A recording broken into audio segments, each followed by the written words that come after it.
But by about 3,500 BC, something like that, um, writing gradually made its appearance within the society that lived in those cities in Mesopotamia.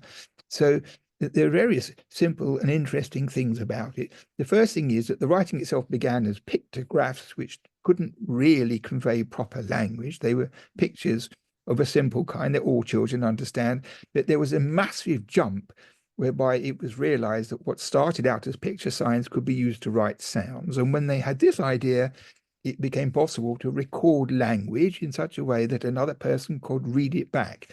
So by about 3,300 BC, this was up and running. And the paradox is that they used for their writing support not paper or wood or leather as many other persons. They used clay from the riverbanks, these same rivers, which turned out to be a marvelous material because they pressed the signs into the clay, but unless something disastrous happened, these tablets lasted forever. They dried in the air, they got buried, sometimes they were baked.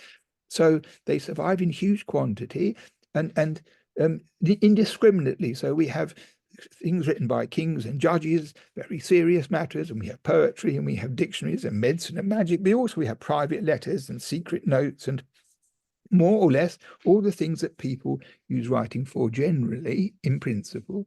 And there were two languages that were flourished among the populations, two unrelated languages which both use the same writing system.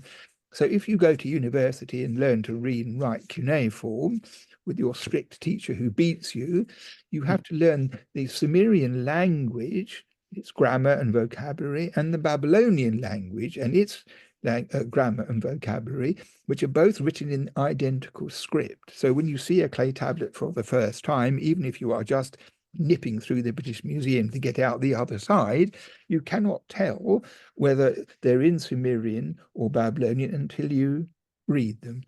And it's a funny script because it's a million miles away from alphabetic, which is what is largely used in the world today, although not by any means everybody, because the Chinese write in a rather similar way to Mesopotamia even today. But it's a cumbersome script to learn. You have to really work hard and to master it, to have all the stuff in your head.